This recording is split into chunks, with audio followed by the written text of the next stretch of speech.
안녕하십니까, 김경재입니다. 오늘은 문재인과 이승만 두 사람을 대비해서 설명드리겠습니다. 감히 문재인 현 대통령을 이승만 건국 대통령에게 비교하는 게 좀 어처구니 없다고 생각하시는 분도 계실지 모르지만 정치적으로 비유의 대상이 되기 때문에 오늘 모처럼 제목으로 올렸습니다. 지난 23일, 그러니까 김경수 재판이 끝난 이틀 후에 제가 이 자리를 통해서 문재인은 이제 끝났다. 사과는 무슨 사과냐? 사퇴가 정답이다.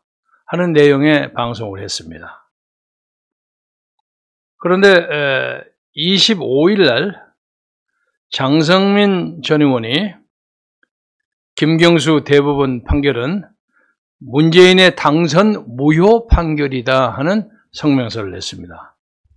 그런데 그전에도 장성민 의원이 한국경제신문에 22일 날 드루킹 사건을 왜 방치했나 하는 식의 인터뷰를 했는데 그게 많이 알려지지가 않아서 잘 몰랐었습니다. 그리고 같은 날 25일 오후에 윤석열 전 검찰총장이 이 문제에 대해서 비판적인 입장을 발표했습니다. 문재인 대통령은 억울하다는 변명조차도 못하고 있다. 워낙 자신이 없어서 그런 모양이다. 이런 코멘트를 했어요. 그리고 26일 오늘 안철수 민주당 대표가 문재인 정권은 국민의 민의를 도둑질한 작물 정권이다. 가장 강력한 표현입니다. 이렇게 발표했습니다. 이 세 가지 아이템에 대해서 여러분과 함께 논의해 보고자 합니다. 우선 제가 지난번 23일 말씀드렸던 것은 대충 여러분이 아시리라고 생각하고, 우선 장성민 전 의원은 옛날 청와대 국정상황실장을 하고 구로동에서 국회의원도 했고, 그 후에 TV조선의 장성민 시사탱크로 인기를 날리던 정치평론가였는데, 지난번 대통령 선거에도 한번 뜻을 품다가 그냥 불의에 그쳤고, 이번에도 다시 국민의힘 쪽으로 입당 문제를 논의하고 있는 걸로 압니다. 그러나 이 사람이 가지고 있는 정치적 비중보다는 이번에 김경수 재판을 문재인의 당선 무효 판결이라고 하는 그 네이밍, 타이틀이 상당히 탁월한 발상이라고 생각합니다. 그래서 이번에 선거는 김경수가 문재인 대통령의 대리인으로서 구속된 것이며, 이것이 우리나라 흑 역사의 한 페이지를 장식할 것이다. 그리고 이런 문제에 대해서 문 대통령은 대국민 사과 성명을 당연히 발표해야 한다. 그리고 철저한 수사를 받을 용의가 있다는 걸 밝혀야 하는데, 이런 얘기를 한마디도 안 하고 있다는 거죠. 또 하나는 대통령이 김경수의 사건에 어느 정도를 알고 있었는지, 두 사람이 공범인지 아닌지, 어떤지를 문재인 대통령이 스스로 김경수 사건에 대해서 사건 자체를 발표해야 되는 거 아니냐는 거죠. 그래서 앞으로 여야 대표는 대통령직을 가지고 자신의 부정선거 의혹을 막는 대통령의 이른바 면책특권을 박탈시키는 법을 제정해야 한다 하는 그런 견해를 발표했습니다. 그 다음에 25일 날 문재인 정권에 대해서 가장 강렬한 비판을 한 안철수 국민의당 대표의 성명에 대해서 요약해서 설명드리겠습니다. 사실은 이 안철수 대표는 지난번 2017년 5월 9일 선거에서 최대의 피해자로 알려졌습니다. 그래서 망감이 교차되리라고 생각합니다. 이렇게 주장했습니다. 우선은 세 가지를 주장했어요. 첫째는 김경수 전 지사 유죄 확정 판결에 대해 문재인 대통령의 입장을 발표하라. 둘째는 추가 수사에 대한 진실규명 요구를 했고요. 세 번째는 범야권 대선 주자들이 이 문제에 대해서 공동으로 대응할 것을 제안한다. 첫째, 둘째는 충분히 이해할 만한 것이고, 세 번째 문제는 이게 상당히 중요한 문제인데, 대통령 되겠다는 사람이, 여당 후보는 제쳐두고라도, 야당 후보가 적어도 10명 이상이 되는데, 이 문제를 별로 신경을 안 쓰고 있어요. 좀 야릇해요. 그나마, 그래도 윤석열 전 검찰총장이 한마디 했어요.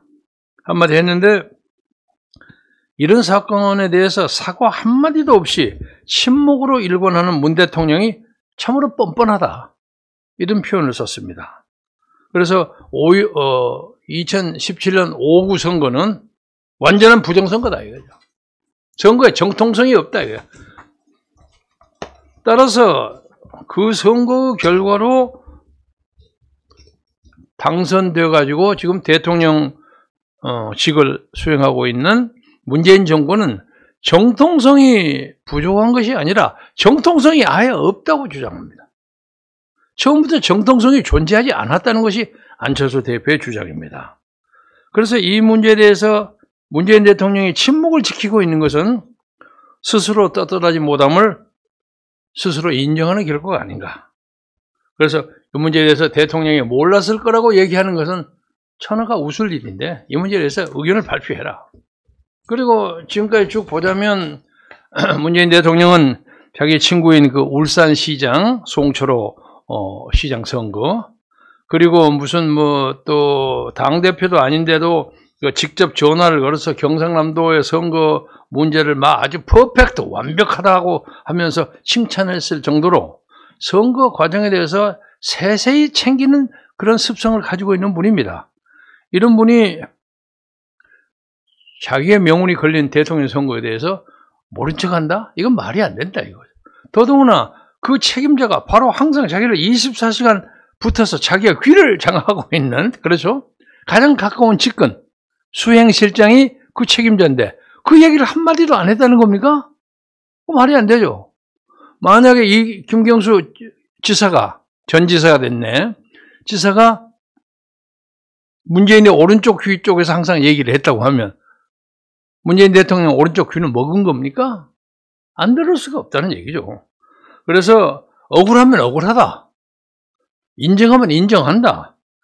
아니면 이건 사실에 부합되지 않는 것이다. 무슨 말이라도 해야 될 거 아니냐 하는 것은 저는 당연한 질문이라고 생각합니다.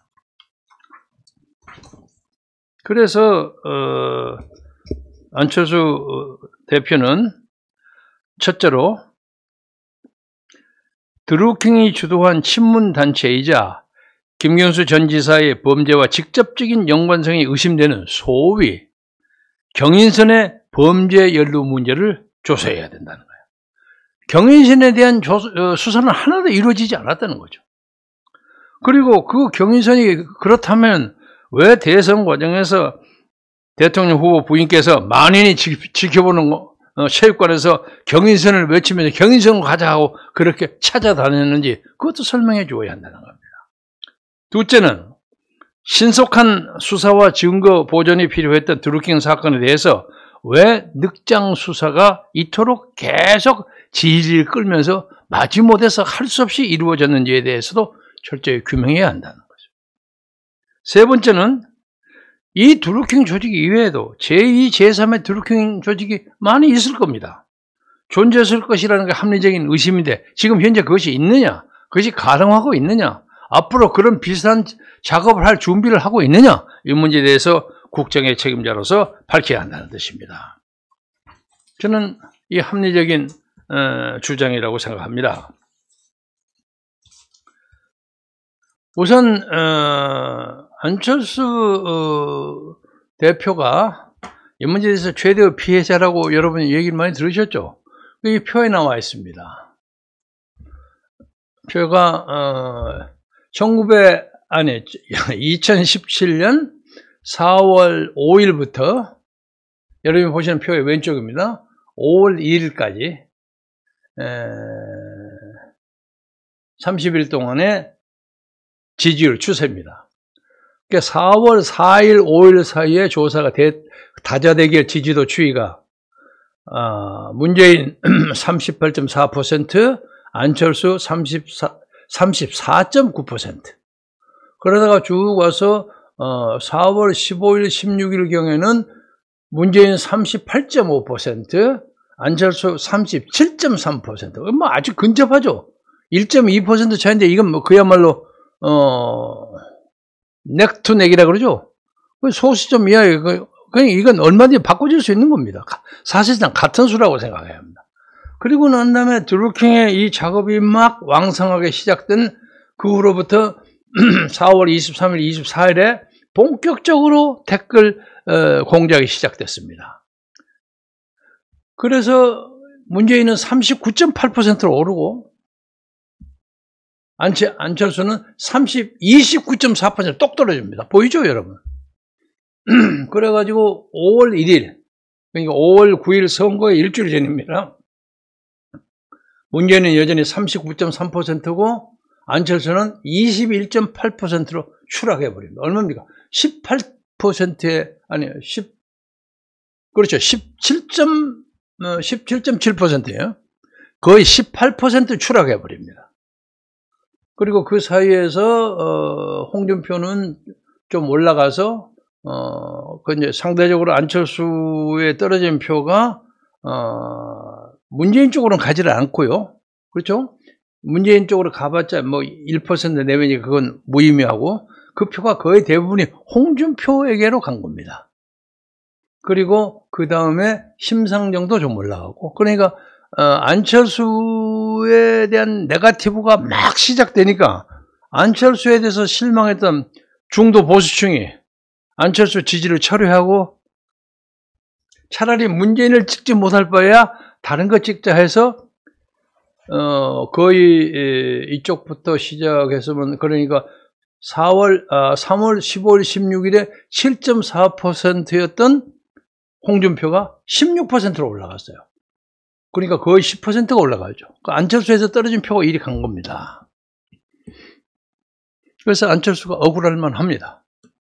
그리고 당시에 4월 15일, 16일 사이에 붙었던 상승세, 37.3%의 상승세가 특별한 일이 없으면 크로스오버 했을 겁니다. 그러니까 문재인을 추월했을 겁니다.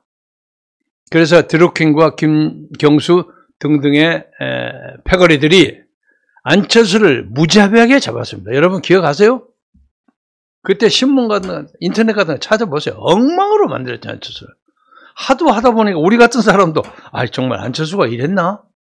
이렇게 느낄 정도로 했습니다. 그러니까 이건 선거가 아닙니다. 선거가 아닙니다. 그러면 사람들은 이렇게 생각하겠죠. 그러면 지난번 시장 선거는 어떻게 이겼지? 저는 시장 선거는 문재인 정권이 다음번 더 큰 선거를 위해서 한번 풀어준 거라고 생각합니다. 이렇게 공정하게 할 수 있다 하는 걸 보여준 겁니다. 그리고 시장 선거 직전에 국회의원 선거는 이제 승부가 걸린 거니까 굉장하게 했죠. 제가 뭐 제 공치사 하려고 하는 건 아닙니다만 작년 4.15 총선 서울, 경기, 인천에 사전투표가 63대 36으로 갈렸다는 걸 제가 최초로 폭로했습니다. 딱 들어맞잖아요. 지금까지. 1.5차도 없이 딱 들어맞았어요. 그런데 이제 그걸 가지고 다른 지역 사람들은 이럽니다. 우리한테는 그런 거 없던데? 이렇게 얘기했어요. 이 정부의 선거 기획자들이 서울, 경기, 인천에서만 이 폼을 잡았지 다른 데까지 많이 가지 않습니다. 예를 들면 전라남북도, 광주에서는 그걸 할 필요가 없거든요.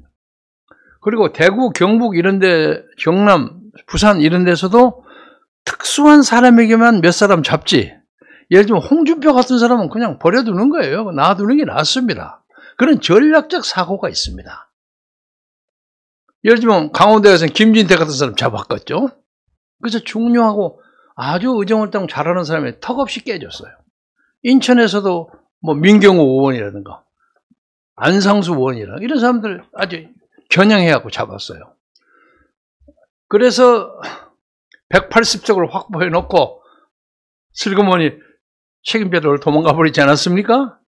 오물오물하고 난 부정선거 운운하지만 지은 거 내라 뭐 이런 식으로 어물어물 가버리는 거예요. 그래갖고 나중에 슬그머니 다시 돌아오고 180석은 기정사실이 되는 거고, 그리고 그 사이에 용케 살아남은 국민의힘 사람들은 그냥 기득권을 유지하면서 사는 거예요. 그렇게 정리하고 그 다음에 시장 선거는 적당히 봐줬고, 시장 선거에서 야당이 대단한 승리를 거두었기 때문에 대통령 선거도 이길 것이다, 이런 환상을 가지고 있어요. 일종의 그렇게 매니퓨레이션 된 겁니다.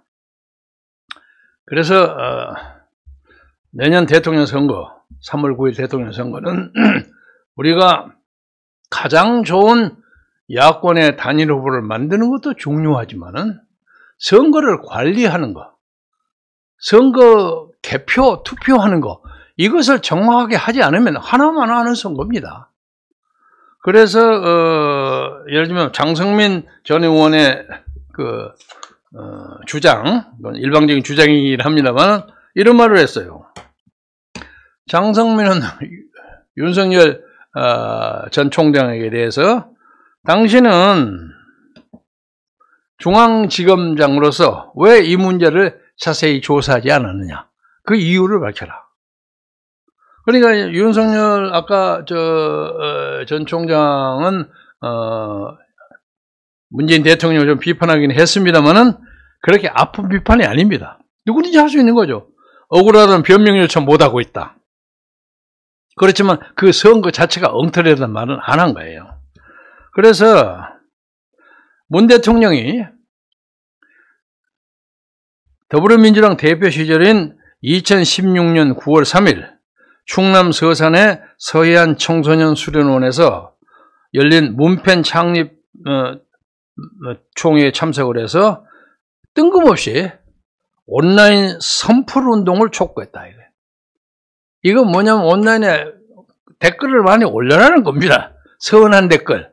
근데 자기에게 서운한 댓글이라는 건 자기에게 유리하게 만들어놓은 댓글이라는 얘기 아닙니까? 그래서 이때부터 드루킹 김동원이가 문 대통령의 선풀 운동 촉구에 적극 가담하게 된 겁니다. 그래서 2016년 9월 12일, 그러니까 9일 후에요. 경제적 공진의 모임, 이거 경공모라고 합니다. 단체 이름을 경인선으로 이름을 바꿨습니다. 김동원을 바꿔가지고 대대적인 선풀운동을 벌일 계획을 밝혔어요. 이때부터 이 프로그램 킹캡 운동이 벌어졌다고 생각합니다. 그러니까 이것이 민주주의를 파괴하는 엄청난 국기문란 행위인데 왜 막강한 힘을 가진 중앙지검장은 이 문제에 대해서 조사를 안 했느냐 하는 걸 질문하는 겁니다. 그래서 이 드루킹 댓글 여론조사의 주범은 사실상 문재인 대통령이라고 보는 거죠.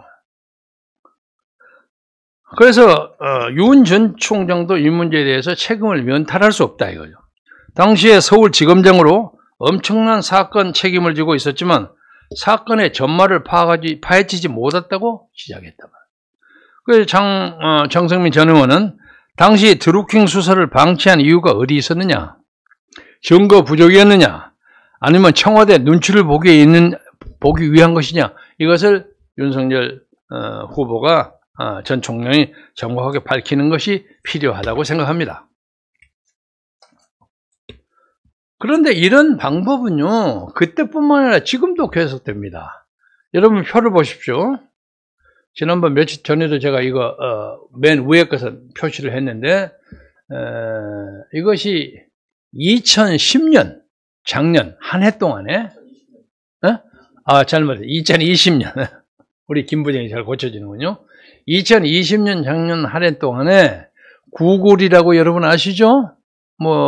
그 네이버 다음을 좀 다 뛰어넘는 전 세계적인 그 네트워크 아닙니까?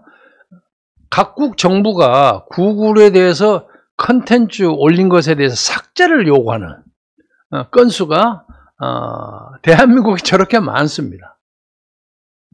2397회를 요구를 했는데 그때 문제된 그 건수 사건이 54,330건이에요. 그런데 같은 기간에 일본을 한번 볼까요? 일본은 185회에 구글에 대해서 삭제 요청을 했어요. 그런데 그때 그 건수가 1070건입니다. 그런데 이것을 단순 비교를 하면 안 됩니다. 그 한국과 그 일본은 우선 그 인구 숫자가 다르지 않습니까? 그러니까 뭐라고 할까? 몇 배가 되죠? 150배 되는 200배가 되죠. 123배. 여기네. 한국 인구는 5,180만입니다. 일본 인구는 1억 2,600만입니다. 그래서 인구 대비를 해서 삭제를 요청한 구글 콘텐츠 개수가 우리가 일본의 123배나 많이 요청했습니다. 그러니까 간섭을 많이 했는데 재미있는 것은 그 여러 가지 항목이 있습니다. 개인정보 보호니, 규제상품 서비스니, 선거법이니, 저작권, 명예훼손 이렇게 여러 가지가 있는데 우리가 보기에는 개인정보 보호, 보안 관련과 선거법 관련, 명예훼손 관련 이 세 가지 항목이 정치관계에 해당되는 거라고 보는데 개인정보, 그러니까 뭐 했는데 개인을 잘못 썼다 고쳐라 마라 하는 것이 23,633건 45.3%고요. 선거법 관계에서 이거 뭐 선거 위반이다 공직 선거법 위반이다 몇 조 위반이다 고쳐라는 것이 2,499건. 그리고 명예훼손, 문재인 대통령 엉터리 거짓말 모략했다 등등 한 것이 1,358건. 그래서 토탈해서 27,490건입니다. 그러니까 우리나라 사람들, 우리나라 정부가 자유세계에서 가장 언론에 간섭을 많이 한 정부입니다. 근데 요새 또 더더구나 방송심의위원회 그 악명 높은 정영주를 또 갖다 붙여요. 그리고 엊그제 정부 그 비호에 항상 앞장서던 MBC가 지난번 올림픽 사건 해가지고 엊그제 그 대실수하는 사건 아시죠? 이 정부의 언론 홍보 정책이 이 모양입니다. 그래서 우리가 이제 정식으로 얘기하고서 하는 것은 문재인 대통령이 이승만 박사하고 비교를 하는 것은 대단히 미안하지만은 요 표 다시 넣어주세요. 대권 이제 지지율.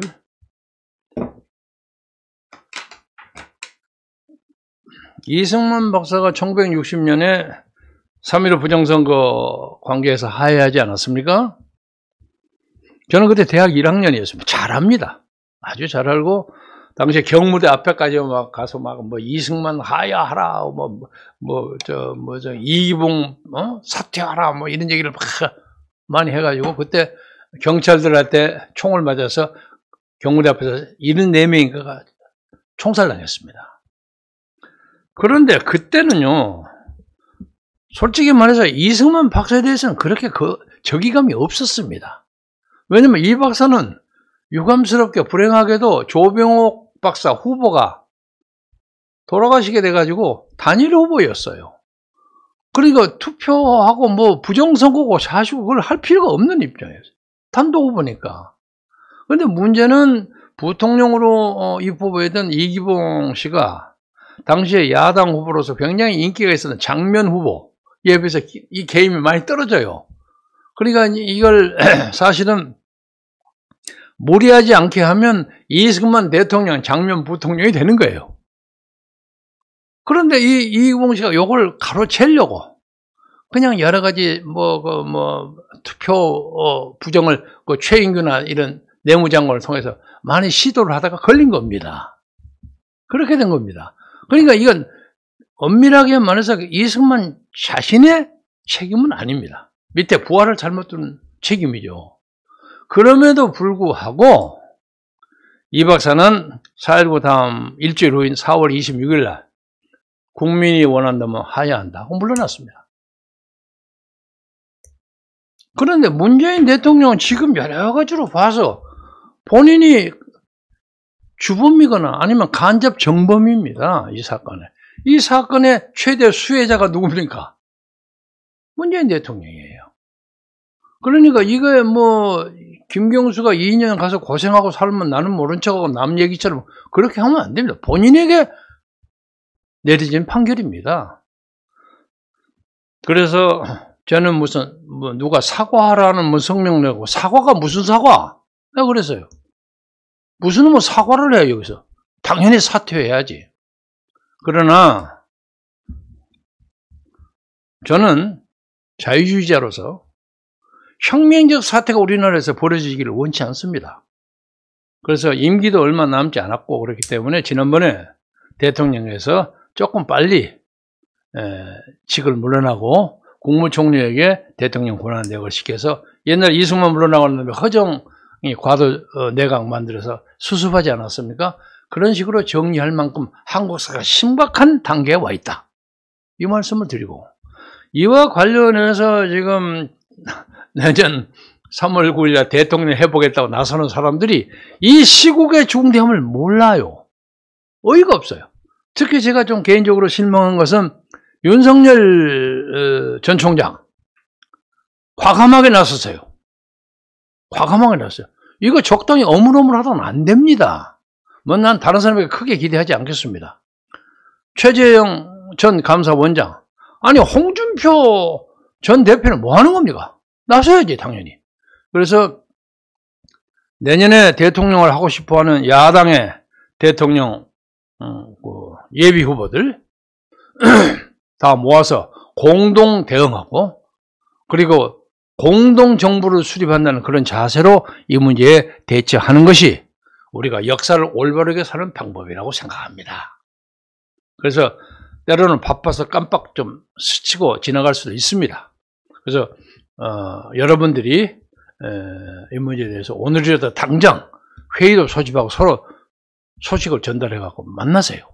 그래서 이 문제에 대해서 제가 후보로서는 지금 아직 미진한 그 단계에 있는 장성민 전 의원이 적어도 이 문제에 대해서 역사적 인식을 하는 데서 대단히 높게 평가합니다. 이번 김경수 대법원 판결은 문재인의 당선 무효 판결이다. 딱 한마디로 요약되지 않습니까? 안철수는 손해의 당사자로서 자기가 가지고 있을 만한 것을 빼앗겨서 누구한테 도둑맞았다는 그런 표현입니다. 작물정권이다. 좀 표현은 좀 점잖지 못하지만 사실과 많이 부합합니다. 그리고 저는 안철수 대표가 이 사건뿐만 아니라 최근에 서울시장 선거에서도 단일화해서 선선히 응해가지고 선거를 이기게 하는 것이 참 원숙하고 아름다운 정치인의 자세라고 높게 평가합니다. 그래서 이제 대통령 선거 전 판도가 많이 바꿔졌습니다. 그래서 솔직하게 말해서 저는 문재인 정권에서 고관대작하는 사람들이 나중에 깃발 들고 나와고 내가 대통령 하겠다 하고 나서는 건 어쩐지 껄쩍지근해요. 이게 어쩐지 마음에 안 들어요. 이게 말이 되는 것인가? 그러면 그동안 춥고 배고프고 고생했던 사람들 뭐예요? 아무것도 아니에요? 그렇잖아요? 곤봉에 멍들고 체류탄 맞고 감옥소 갔다 오고 얻어 터지고 고문당하고 했던 사람, 고난당하는 사람, 돈 없어서 쩔쩔 매던 사람, 그런 사람들이 올라간 사람 다 무효고 좀 잘 나가던 사람들이 사람 싹 모아가고 또 하는 거예요? 이런 문제에 대해서 국민들이 이 판을 좀 크게 봐가지고 원대한 생각으로 새로운 역사를 창조하는데 참여해 주시기를 진심으로 바라고 여러분의 깊은 사색과 아주 지혜로운 판단 이런 것이 정말로 절실히 필요할 때라고 생각하여 마지 않습니다. 여러분의 깊은 사색과 성찰이 있기를 촉구하면서 오늘 이 말씀 마치겠습니다. 대단히 감사합니다.